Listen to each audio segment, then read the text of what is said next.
Λοιπόν, γεια σας φίλοι. Φτιάχνω και εγώ το πρώτο μας κοτέτσι. Παιδεύτηκα αρκετά μέχρι να σκεφτώ τον τρόπο που θα νεοκλίνει η πόρτα πρωί και βράδυ. Μετά από παραλλαγές που είδα στο ίντερνετ με φωτοκύτταρο, με μοτέρα από γυαλοκαθαριστήρες, κεραία αυτοκινήτου, δεν το θεωρούσα ιδιαίτερα αξιόπιστες λύσεις, οπότε κατέληξα σε μια δικιά μου κατασκευή που τη θεωρώ πιο σωστή. Λοιπόν, αυτός είναι ένας χρονοδιακόπτης δευτερολέπτου, δηλαδή οι συνηθισμένοι χρονοδιακόπτες του εμπορίου μετράνε από λεπτό και πάνω. Αυτός μετράει από δευτερόλεπτο. Πολύ βασικό για τη συγκεκριμένη δουλειά που το χρειαζόμαστε. Λοιπόν, έχουμε παροχή 220, ακολουθούμε το ρεύμα. Λοιπόν, και να σας δείξω τώρα τι εννοώ. Λοιπόν, εδώ είναι ένα μοτεράκι για κοκορέτσια και κοτοσούβλια. Λοιπόν, δουλεύει 220, εμπορίου, απλό, κοινό, παντού υπάρχει. Λοιπόν, έχει δύο μορφίες τώρα αυτό το μοτεράκι. Πρώτον, δουλεύει σε μια ταχύτητα και όταν βρει κάπου ζόρι γυρνάει αντίθετα. Αυτό μας εξυπηρετεί εμάς.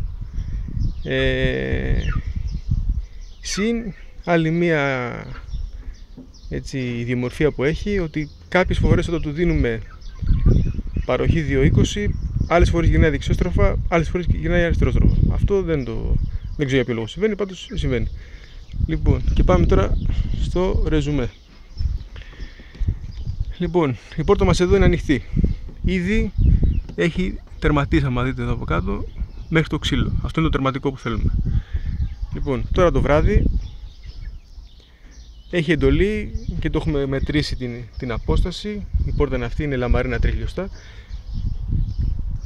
Εδώ είναι που γυρνάει το σκηνάκι και λειτουργεί ως εξής.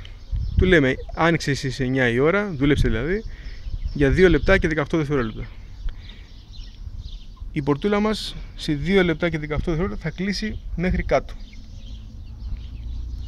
Λοιπόν, επειδή όμως έχουμε πει, και σταματάει έτσι, επειδή έχουμε πει όμως ότι η πόρτα άλλες φορές γυρνάει αριστερόστροφα και άλλες φορές δεξιόστροφα, εμείς πρέπει το πρωί όταν θα πάει να ανοίξει η πόρτα να ξέρουμε, να είμαστε δηλαδή σίγουροι ότι είτε ανοίξει έτσι είτε αλλιώς, είτε δεξιά δηλαδή είτε αριστερά, να μαζέψει.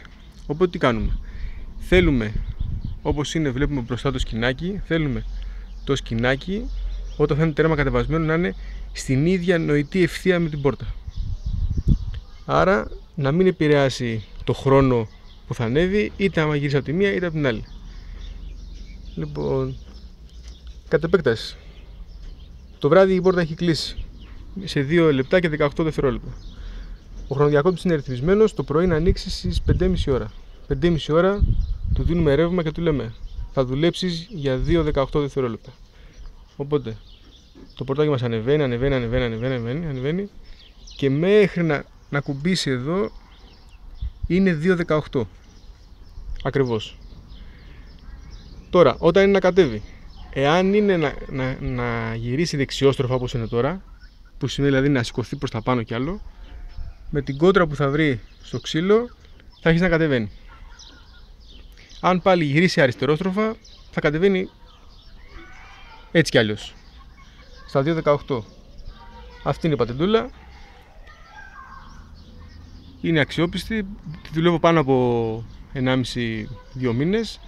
Το μόνο που έχω παρατηρήσει, ας πούμε, ότι θέλει ανά 2-3 εβδομάδες περίπου, κάπου εκεί, θέλει μια ψιλορύθμιση, δηλαδή όταν θα είναι στο άνω σημείο να του δώσουμε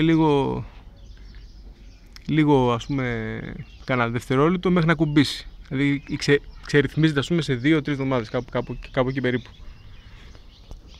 Αυτή είναι η πατεντούλα.